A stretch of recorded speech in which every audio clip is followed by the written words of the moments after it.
Good morning. Today we see the new chapter Current Electricity. I am Professor Nanavre SS. Basic concept. आता आपण इयत्ता 11वीमध्ये शिकलेलो आहे current म्हणजे काय, टाइप्स ऑफ कंडक्टर, त्यानंतर good conductor, bad conductor and semi conductor. पहिल्यांदा आपण करंट म्हणजे काय. करंट म्हणजे flow of charge which is called a current and this current does not depends upon the time which is called a steady current. Type of conductor आपल्याला माहिती आहेत की 3 type आहेत, good conductor, bad conductor and semiconductor. Good conductor म्हणजे ज्या सबस्टन्समधून electricity flow होते त्याला म्हणायचं good conductor. For example all metals are the good conductor of the electricity. Bad conductor those substance which does not conduct the electricity which is called the bad conductor. For example, plastic, paper, wood, etc. Semiconductor, the substance whose conductivity lies between good conductor and bad conductor, which is called a semiconductor. For example, germanium and silicon. आता आपण ohms law सुद्धा बघितलेला आहे. Ohms law काय आहे तर I directly proportional V and V directly proportional I. I means current and V means potential. पण त्याचं स्टेटमेंट काय आहे, if the physical state of conductor remains same then current is directly proportional to potential and potential is directly proportional to the current. म्हणजे हेच equation आपण mathematically लिहिलं तर कसं येईल, V is equal to IR. Here R means the resistance and which is measured in the ohm. आता आपण क्रिपजॉफ्स law बघणार आहे. क्रिपजॉफ्सचे 2 लॉ आहेत, एक करंटचा आणि व्होल्टेजचा लॉ आहे. आता तो लॉ बघण्याआधी आपण जे काही बेसिक टर्म्स आहेत आपण त्या बघूया. आता त्या बेसिक टर्म्स ज्या आहेत त्याच्यामध्ये फर्स्ट आपण जंक्शन, लूप आणि ब्रांच ह्या 3 डेफिनेशन बघणार आहे.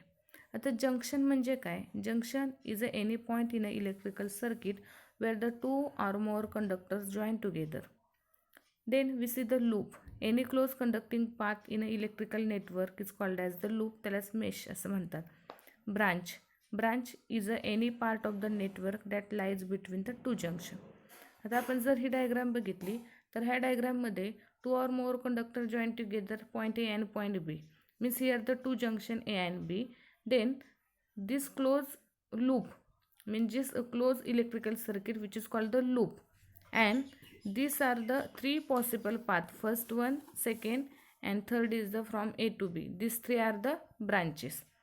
आता क्रिपजॉफचा फर्स्ट लॉ बघणार आहे. फर्स्ट लॉ म्हणजे करंट लॉ, त्यालाच आपण काय म्हणतो जंक्शन लॉ. आता त्याचं स्टेटमेंट आहे बघा, algebraic sum of electric charges at any junction of the electrical network is always equal to 0. आता अल्जेब्रिक सम म्हणजे काय, त्याच्यामध्ये करंट पॉझिटिव्ह सुद्धा असू शकतो आणि निगेटिव्ह सुद्धा असू शकतो, त्याला आपण काय म्हणतो algebraic sum of the electrical network. आता मॅथमॅटिकली जर ते इक्वेशन आपण घेतलं तर summation I is equal to 0. I means current, म्हणजेच algebraic sum of the electric current at any junction is always equal to 0. तर झाला क्रिपजॉफ फर्स्ट लॉ म्हणजेच करंट्स लॉ. आता हा क्रिपजॉफ फर्स्ट लॉ लिहिण्यासाठी 2 साइन कन्व्हेन्शन आहेत.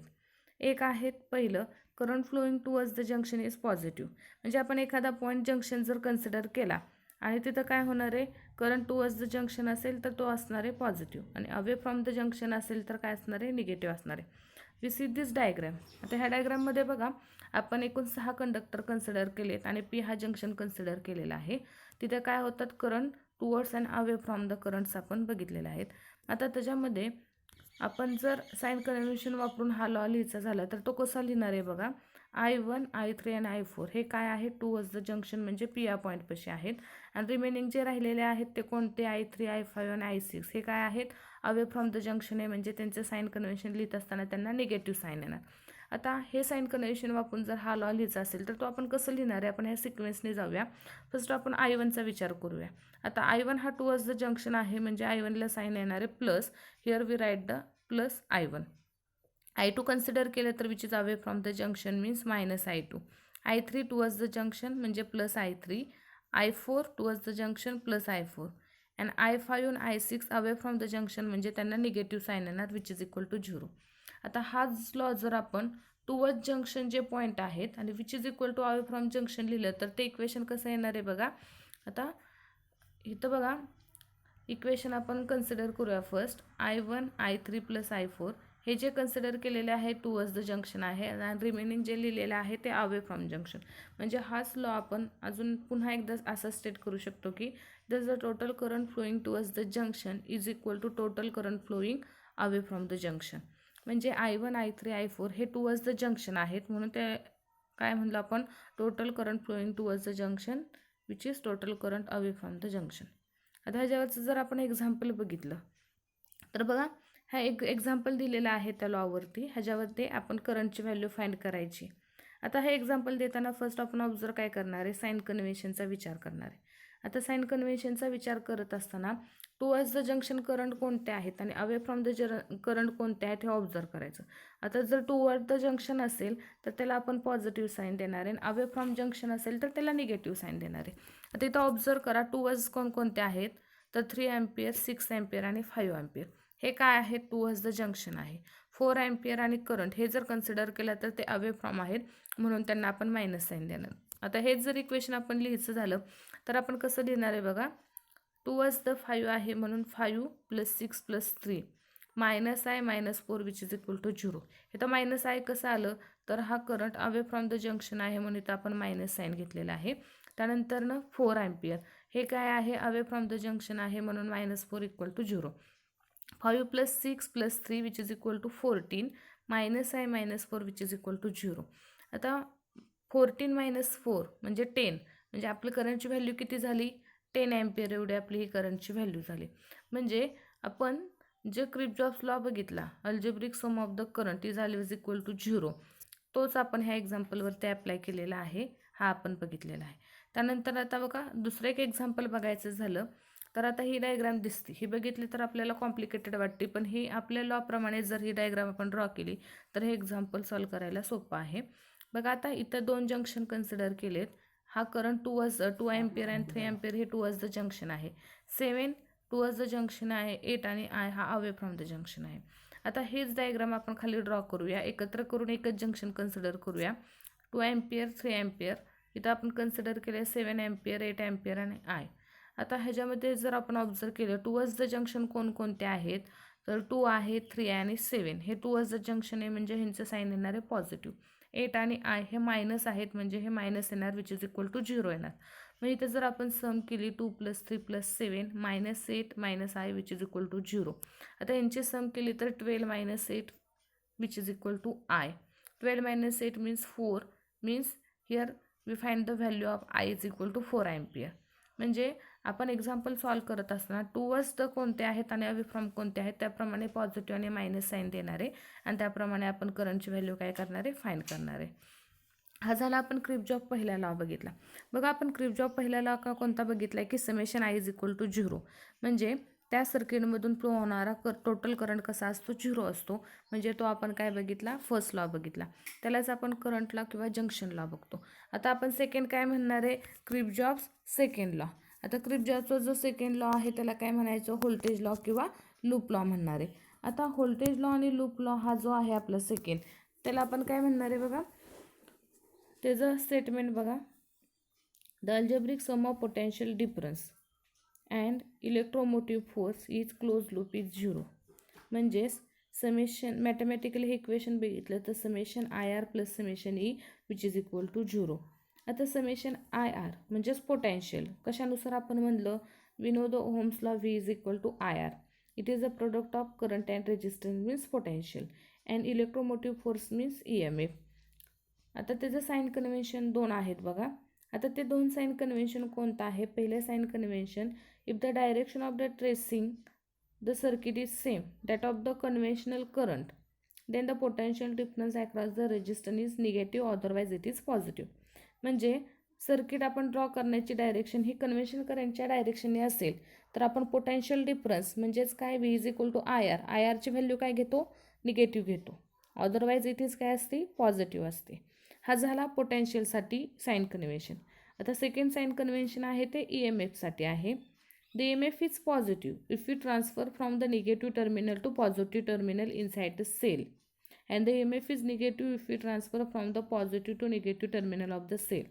म्हणजे EMF पॉझिटिव्ह कधी असतो ज्यावेळेस आपण निगेटिव्ह टर्मिनलकडून पॉझिटिव्ह टर्मिनल सेलची डायरेक्शनने फ्लो होत असेल तर त्यावेळेस EMF कसा घेणार आहे, पॉझिटिव्ह घेणार आहे. अदरवाईज इट इज काय असणार आहे, निगेटिव्ह असणार आहे. आता ते साइन कन्व्हेन्शन वापरून आपण बघूया. आता ही इलेक्ट्रिकल नेटवर्क म्हणजे एक लूप कन्सिडर केलेलं आहे. आता ते मी सांगते ते ऑब्झर्व करा बघा.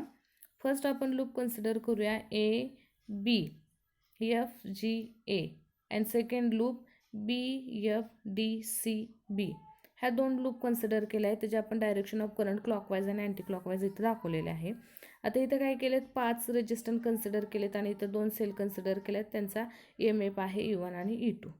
आता आपण पहिली लूप जर कन्सिडर केली बघा, पहिली लूप कन्सिडर करून जर साइन कन्व्हेन्शन वापरून लिहिलं तर आता direction of tracing ABFGA he first loop आपण कन्सिडर केली आहे. त्याच्यात डायरेक्शन ऑफ करंट ह्या डायरेक्शनने आहे. आता त्याच्यामध्ये बघा पहिल्यांदा आपण काय करणार आहे, साइन कन्व्हेन्शन वापरून पोटेन्शियल लिहिणार आहे. Applying the sign convention to equation 2. Equation 2 आपलं काय, summation IR plus summation E which is equal to 0. आता बघा ह्याच्यामध्ये घेत असताना इथं I1 R1 I1 हा करंट आहे.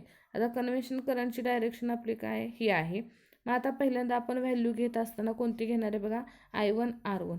पण हे डायरेक्शन ऑफ कन्व्हेन्शन करंटच्या दिशेने आहे म्हणून आपण त्याचं साईन काय घेणार आहे, निगेटिव्ह, मायनस I1 R1. इथं पण सेम आपण convention direction of tracing he convention करंटच्या डायरेक्शने आहे म्हणून तिथं आपण व्हॅल्यू घेणार आहे R3 R5.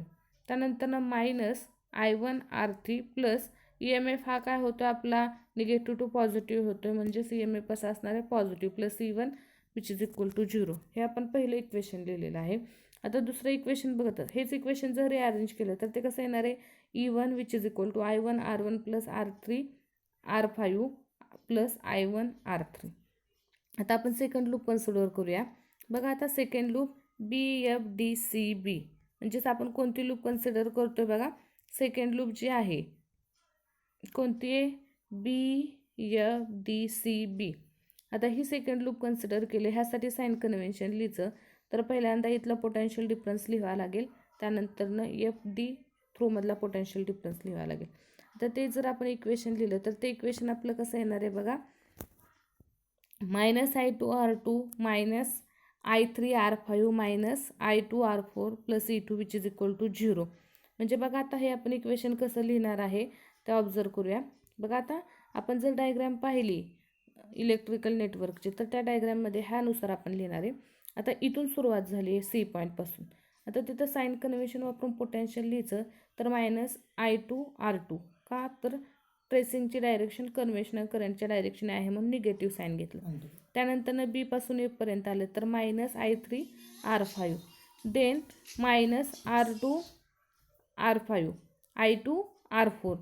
त्यानंतर ना potential difference negative to positive आहे म्हणजे तिथे साइन कन्व्हेन्शन कसं येणार आहे, प्लस E2 येणार आहे. आता ते जर इक्वेशन आपण ऑब्झर्व केलं तर आपलं इक्वेशन कसं येते, minus I2 R2 minus I3 R5 minus I2 R4 plus E2 which is equal to 0.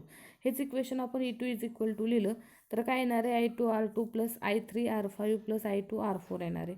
आता हे दोन जो लॉ बघितलेले आहेत, पहिला लॉ कोणता आहे, करंटच्या संदर्भात आहे आणि दुसरा लॉ आपण व्होल्टेजसाठी आहे. पहिला Kirchhoff first law is the current and second law is the loop law, त्यालाच आपण काय म्हणतो, व्होल्टेज लॉ म्हणतो. आता फर्स्ट लॉमध्ये आपण काय म्हणले, total current towards the junction which is equal to away from the junction. म्हणजेच करंट म्हणजेच काय, फ्लो ऑफ चार्ज म्हणतो. म्हणून Kirchhoff first law consist with the conservation of electrical charge and while the voltage law is consist with the law of conservation of energy. ह्याच्यावरती MCQला प्रश्न विचारू शकतो. First law consist with the conservation of electrical charge and voltage law consist with the law of conservation of energy. म्हणजे आत्ता आपण सुरुवातीला काय बघितलं बघा, 11वीचे बेसिक कन्सेप्ट बघितले, करंट म्हणजे काय बघितलं, त्यानंतरनं किर्चॉफचे 2 लॉ बघितले. त्याच्यामध्ये पहिला लॉ करंट लॉ बघितला, दुसरा लॉ व्होल्टेज बघितला, दोघांचे साइन कन्व्हेन्शन कसे वापरायचे ते बघितलं, त्याच्यावरचे न्यूमेरिकल बघितले आणि त्यानंतरनं आपण MCQसाठी किर्चॉफला कशासाठी आपण ऑब्झर्व करतो ते दोन्ही आपण बघितलेलं आहे. आता आपल्याला पुढचं एक्झाम्पल बघायचं आहे, कशावरचं, तर सेकंड लॉवरचं आपल्याला एक्झाम्पल बघायचं आहे. आता ते बघत असताना बघा इथं आपण एक लूप कन्सिडर केली आहे. आता पहिली आपण फर्स्ट ह्याच्यावरती आपण व्होल्टेज सेकंड लॉ अप्लाय करू. फर्स्ट लूप ABEFA हे आपण फर्स्ट लूप कन्सिडर केलेले आहे.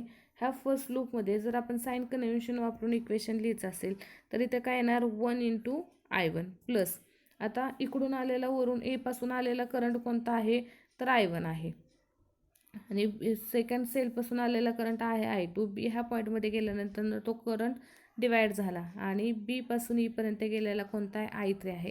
नंतर ई पॉईंटपाशी आल्यानंतर I1 वरती गेलेला आहे आणि I2 खाली गेलेला आहे. मग आता हे इक्वेशन पहिल्या लूपसाठी वरच्या लिहायचं झालं तर आपण कसं लिहिणार आहे 1 × I1. देन आता आपण मध्ये आलो तर इथं कसं येणार आहे 3 × I3 प्लस ट्वाईस × I1 आणि प्लस आता निगेटिव्ह टू पॉझिटिव्ह आहे म्हणजे CMF कसा येणार आहे निगेटिव्ह येणार आहे म्हणून इथं -10 विच इज इक्वल टू 0. आता हे इक्वेशन आपण 1 × I1 म्हणजे I1 येणार आहे 3. I3ची व्हॅल्यू पुटअप करू I1 + I2 plus twice I1 which is equal to 10. आता हा 3ने आतमध्ये मल्टिप्लाय केलं तर इक्वेशन कसं येईल I1 + 3I1 + 3I2 plus twice I1 which is equal to 0. म्हणजे हे इक्वेशनमध्ये आपण काय करणार आहे I1च्या टर्म एकत्र करणार आहेत. 3I1 + 2I1 + I1 means 6I1 + 3I2 which is equal to 10. हे आपल्याला पहिलं इक्वेशन भेटलं. आता आपण काय करूया सेकंड इक्वेशन कन्सिडर करूया. सेकंड लूप बघूया. सेकंड लूप आपण कोणती बघणार आहे बघा सी. इथून बॅटरी सेकंड खाली 5 व्होल्टची आहे म्हणजे इथून स्टार्ट होणार आहे करंट CBEDC. आता हे जर कन्सिडर केलं साइन कन्व्हेन्शन जर ह्याच्यावरती अप्लाय केलं तर इथं काय येणार आहे 1 × I2 plus 3 × I3 plus 5I2 minus 5 which is equal to 0. Again we इथं put up the value of I3 which is equal to I1 + I2. का व्हॅल्यू घेतली तर फर्स्ट सेलपासून आलेलं करंट I1 आहे सेकंडपासून आलेला I2 आणि बी हा पॉईंटपाशी आल्यानंतर तो डिवाइड झाला आणि तो कोणता झाला I3 झाला. आता हेच इक्वेशन आपण लिहिलं तर आता 3ने मल्टिप्लाय ॲड केलं तर आपलं इक्वेशन कसं येणार आहे I2 + 3I1 + 3I2 + 5I2 which is equal to 0. आता आपण काय करणार आहे 3I1 आहे असंच लिहिणार आहे आणि I2च्या टर्म एकत्र करणार आहे. 3I2 5I2 + I2 means 9I2 which is equal to 5. आता हे झालं आपलं दुसरं इक्वेशन. आता इक्वेशन पहिलं आणि इक्वेशन दुसरं आपल्याला इक्वेट करायचं असेल तर आपण काय करणार आहे इक्वेशन 2ला 2ने मल्टिप्लाय करणार आहे. आता इक्वेशन 2ला 2ने मल्टिप्लाय केलं तर किती येणार आहे 6I1 + 18I2 which is equal to 10. हे इक्वेशन 3 भेटलं. आता इक्वेशन 1 आणि इक्वेशन 3 आपण इक्वेशन 1मधून इक्वेशन 3 मायनस करूया आणि I1 I2 I3च्या value find out करूया. आता इक्वेशन 1 काय आहे 6I1 + 3I2 which is equal to 10 आणि इक्वेशन 3 काय आहे 6I1 + 18I2 which is equal to 10. आता इथं साईन जर चेंज केलं 6ला पॉझिटिव्ह साईन आहे मायनस मायनस मायनस येईल म्हणजे ह्या 10ला 10 कॅन्सल होईल 0 येईल 6ला 6 कॅन्सल झाला 18 - 3 मीन्स -15I2 मोठ्या संख्येचे चिन्ह दिले म्हणजे इथं -15I2 येणार आहे आणि जर I2 equal two equation rearrange केलं तर 0/15 म्हणजे I2ची व्हॅल्यू किती आली 0 आली. आता ही I2ची 0 आलेली व्हॅल्यू आपण काय करणार आहे इक्वेशन 1मध्ये पुटअप करणार आहे. आता इक्वेशन 1 काय आहे आपलं 6I1 + 3I2 which is equal to 10 means 6I1 + 3 × I2ची value 0 which is equal to 10 म्हणजे यांचं मल्टिप्लिकेशन 0 होणार आहे म्हणजे 6I1 which is equal to 10 येणार. I1 which is equal to 10/6 means I1 which is equal to 5/3 म्हणजे I2ची व्हॅल्यू आली 0 I1ची value आली 5/3. I3 कसं लिहितो आपण I3 is equal to I1 + I2 then I3 is equal to I1 + I2. I1ची value आहे 5/3 आणि I2ची व्हॅल्यू आहे +0 which is equal to 5/3 ampere. म्हणजे इथं आपण काय केलेलं आहे की व्हॅल्यू काढलेली आहे. आता बघा आपण क्रिर्चॉफचे दोन्ही लॉ बघितले त्याच्यावरचे दोन्ही एक्झाम्पल बघितले. आता हा पॉईंट कंप्लीट झाल्यानंतर ना आपण काय बघणार आहे विस्टोन्स नेटवर्क बघणार आहे. आता विस्टोन्स नेटवर्क म्हणजे ह्याच्या विस्टोन्स नेटवर्कने जो आपण केल्विन्स मेथड बघणार आहे किंवा बॅलन्सिंग कंडिशन पोटॅन्शियोमीटर त्याचे ॲप्लिकेशन त्याचे युजेस हे सगळं एक्सपेरिमेंटल पार्ट आहे. हे आपण लॅबमध्ये ह्याच्यावरचे आपल्याला 3 एक्सपेरिमेंट आहे म्हणजे केल्विन्स मेथडचा सेपरेट एक्सपेरिमेंट आहे आणि त्यानंतर पोटॅन्शियोमीटरचे जे ॲप्लिकेशन आहे सम अँड डिफरन्स आणि इंटरनल रेजिस्टर ते ॲप्लिकेशन म्हणजेच आपण ते एक्सपेरिमेंट लॅबमध्ये बघणार आहोत. आता विस्टोन्स नेटवर्क ह्याच्यामध्ये आपण काय करणार आहे बघा ही डायग्राम ऑब्झर्व करा. आता ह्या डायग्राममध्ये ऑब्झर्व केला तर इथं आपल्याला काय दिसतं ABCDA हा क्वाड्रिलॅटरल दिसतोय आणि ह्याच्या 4 साईड आहेत आपण तिथं 4 रेजिस्टन्स कन्सिडर केलेत PQR अँड S. आता ह्याच्यामध्ये काय असतं विस्टोन्स नेटवर्कमध्ये P आणि Q हा नोन असतो आर हा ॲडजस्टेबल असतो आणि एसची अननोन असतो. म्हणजे पी आणि क्यू ही नोन व्हॅल्यू आहे. आर हा ॲडजस्टेबल आहे, रेजिस्टन्स बॉक्समधून आपण ॲडजस्ट करतो, आणि एस हा अननोन आहे.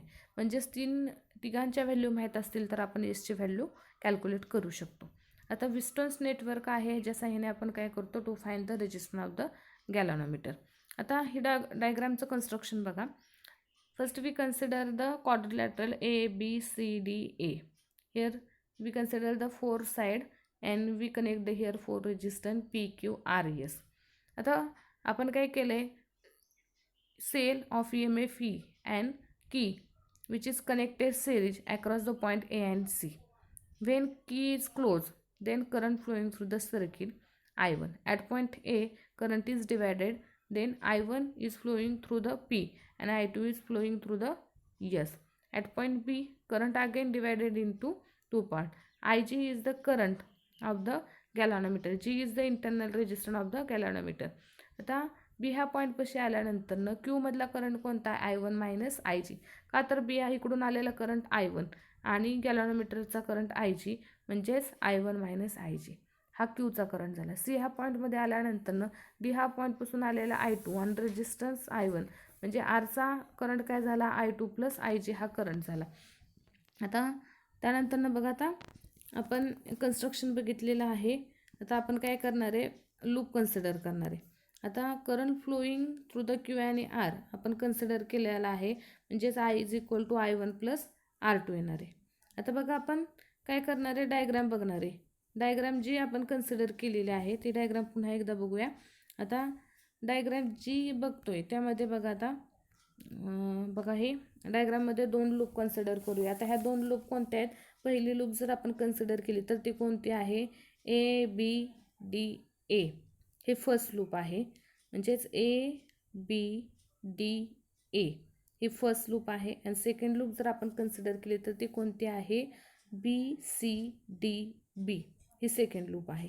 आता आपण पहिली जी लूप कन्सिडर करतो आहे त्याच्यामध्ये क्रिर्चॉफ सेकंड लॉ वापरून आपण काय करणार आहे, साइन कन्व्हेन्शन वापरून इक्वेशन लिहिणार आहे. आणि सेकंडसुद्धासाठी आपण काय करणार आहे, इक्वेशन लिहिणार आहे. पण इथं करंट आयची व्हॅल्यू आपण कसं लिहू शकतो, I1 प्लस I2. कारण ए पॉईंटपाशी आल्यानंतर करंट दोन ह्याच्यामध्ये काय होतं, स्प्लिट अप होतो, I1 आणि I2. म्हणजे I is equal to I1 plus I2 आलं त्याला आपण इक्वेशन 2 म्हणूया. आता पहिली लूप आपण कन्सिडर केले तर करंटची डायरेक्शन कशी आहे, P पासून B पर्यंत आपण कन्सिडर केलेलं आहे.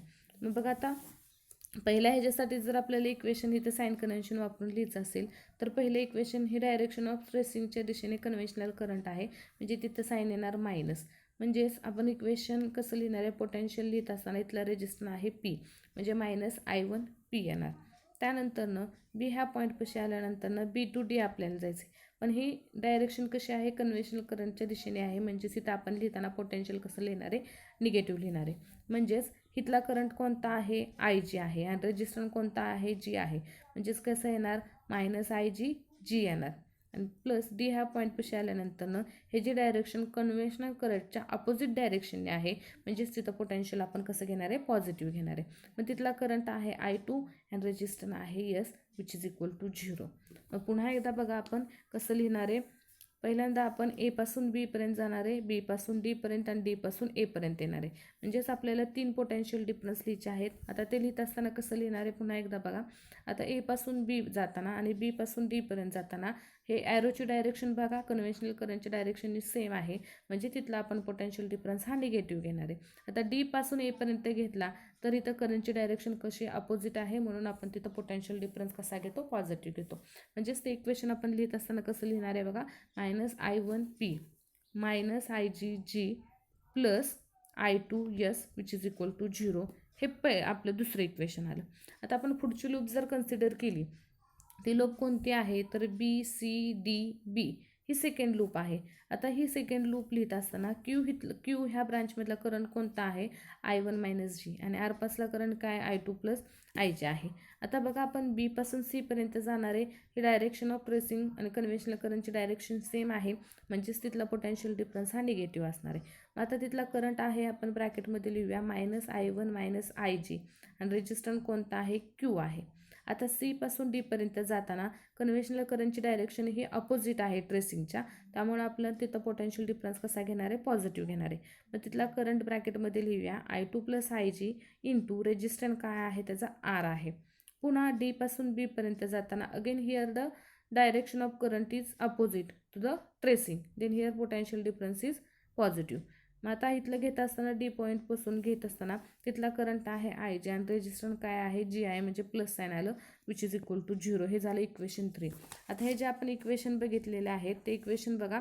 पहिलं इक्वेशन आपण जे घेतलेलं आहे ते कोणतं आहे, करंटसाठी equation I is equal to I1 + I2. का तर ए पॉईंटपाशी करंट गेल्यानंतर स्प्लिटअप होतो I1 आणि I2 मध्ये. दुसरं इक्वेशन आपण पहिली लूप कन्सिडर केली ABDA, ती लूप कन्सिडर करून किर्चॉफचा व्होल्टेज लॉ वापरून आपण जर इक्वेशन काढलं तर हे इक्वेशन आले -I1P - IgG + I2S which is equal to 0. हे फर्स्ट इक्वेशन आलं. आता हे जर इक्वेशन आपण कन्सिडर केलं आणि दुसरा लूप आपल्या कन्सिडर केली BCDB, ही दुसरी लूप कन्सिडर केली आणि त्याच्यावरती जर किर्चॉफ्स लॉ वापरला तर ते इक्वेशन कसं येणार आहे, -I1 IgQ प्लस ब्रॅकेटमध्ये I2 + IG R + IgG which is equal to 0. ह्याला आपण म्हणणार आहे काय, इक्वेशन 3. आता आपण काय करणार आहे, आता इक्वेशन 1, 2, 3 आपण ऑब्झर्व केलं तर इथं आपण एक कंडिशन पुट करणार आहे. आता PQRS हे नेटवर्क बॅलन्स कधी असेल, ज्यावेळेस गॅल्व्हॅनोमीटरमधून फ्लो होणारा करंट हा 0 असेल त्यावेळेस हे नेटवर्क कसं असणार आहे, बॅलन्स असणार आहे. मग गॅल्व्हॅनोमीटरमधून फ्लो होणारा करंट कोणता आहे, IG आहे. IGची व्हॅल्यू आपण इथं 0 भरली तर आपण इक्वेशन काय येतो बघूया. आता इक्वेशन 2 आणि 3 मध्ये जर आपण IGची व्हॅल्यू 0 भरली, बघा आता इक्वेशन थ्रू आपण इक्वेशन 2 जे बघितलेलं आहे ते कोणतं इक्वेशन 2 आहे बघा. इक्वेशन 2 मध्ये IGची व्हॅल्यू जर 0 भरली तर काय येणार आहे बघा. पहिली टर्म काय आहे, -I1P येणार आहे. -IgG आहे, तिथं IGची व्हॅल्यू 0 भरली तर प्रोडक्ट म्हणजे 0 होणार. पुढं काय राहिलं, +I2 which is equal to 0. म्हणजे आपलं इक्वेशन कसं आलेलं आहे, -I1P + I2S which is equal to 0. हे आपलं इक्वेशन आलेलं आहे. आता इक्वेशन 3 मध्ये पुन्हा आपण IGची व्हॅल्यू 0 भरली तर ते इक्वेशन कसं येणार आहे, इथं सबस्ट्रॅक्शन आहे. IGची व्हॅल्यू 0 भरली तर इथं -I1Q येणार आहे, प्लस इथं IG आहे म्हणजे इथं काय येणार आहे, +I2R येणार आहे, plus which is equal to 0 येणार आहे. म्हणजे हे इक्वेशन कसं येणार आहे, -I1Q + I2R which is equal to 0. म्हणजे ह्या इक्वेशनमध्ये काय केलं आहे की आपण IGची व्हॅल्यू आपण 0 भरलेली आहे. आता IGची व्हॅल्यू 0 भरल्यानंतर ना आपलं इक्वेशन कसं आलं आहे ते बघा. Equation 4 I1P + I2S which is equal to 0. हेच इक्वेशन जर आपण रिअरेंज करून लिहिलं तर इक्वेशन कसं येणार आहे, I1P which is equal to I2S. आता त्यानंतर ना आपलं जे इक्वेशन 3वरनं आपण ऑप्टेन केलेलं आहे ते कसं येणार आहे, -I1Q + I2R which is equal to 0. हे इक्वेशन रिअरेंज केलं तर I1Q which is equal to I2R. म्हणजे इक्वेशन 4 आणि इक्वेशन 5 आपण ऑब्झर्व केलं. आता आपण काय करणार आहे, इक्वेशन 4ला इक्वेशन 5ने डिवाइड करणार आहे. आता इक्वेशन 4ला इक्वेशन 5ने डिवाइड केलं तर I1 I2 कॅन्सल होतील. म्हणजे इक्वेशन आपलं कसं येईल, P/Q which is equal to S/R. म्हणजे इक्वेशन 6 भेटेल. आणि इक्वेशन 6 काय आहे, this is the balancing condition of the Wheatstone network. If any 3 resistance in the bridge are known, 4th resistance can be determined by using the Wheaton's meter bridge. आता पुन्हा एकदा बघा आपण काय काय बघितले. आपण विस्टन्स नेटवर्क बघितलेला आहे. विस्टोन नेटवर्कमध्ये आपण काय कन्सिडर केली होती, आपण डायग्रॅम कन्सिडर केली आहे विस्टन्स नेटवरती. पुन्हा एकदा बघूया आपण डायग्रॅम.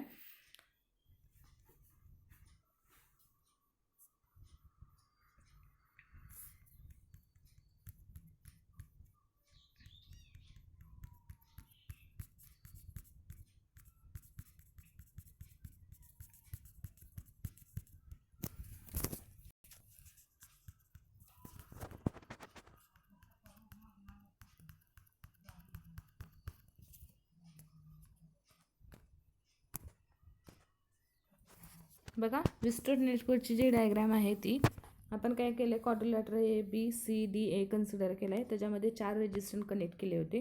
त्याच्यामधले 2 नोन असतात, एक अननोन असतो आणि एक ॲडजस्टेबल असतो. त्याच्यामधला P आणि Q हा नोन आहे, R हा ॲडजस्टेबल आहे आणि S हा अननोन आहे. की क्लोज केल्यानंतर ना काय होतो, करंट फ्लो होतो ए पशी आल्यानंतर 2 ब्रांचमध्ये डिवाईड होतो I1 I2, म्हणजे आयची व्हॅल्यू काय घेतली I1 + I2, त्याला आपण इक्वेशन 1 म्हणलं.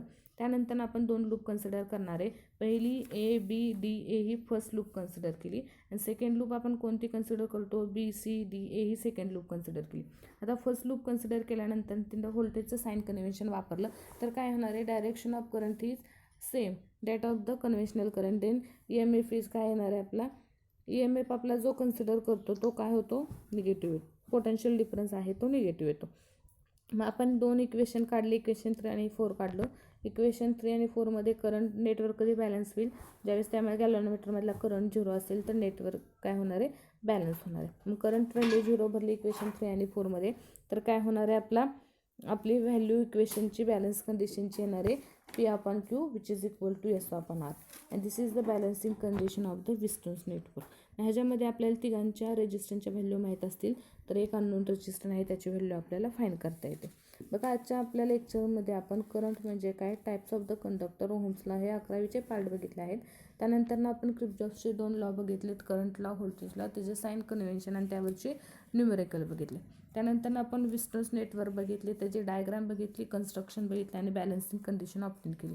ह्या सगळ्या नोट्स तुम्ही PDF पाठवते मी त्याच्याबरोबर, त्या PDF मधून त्या नोट्स राईट डाऊन करा आणि त्याचे सराव करा. त्याच्यामध्ये काही शंका असतील तर मेसेज थ्रू कॉन्टॅक्ट करा. थँक्यू.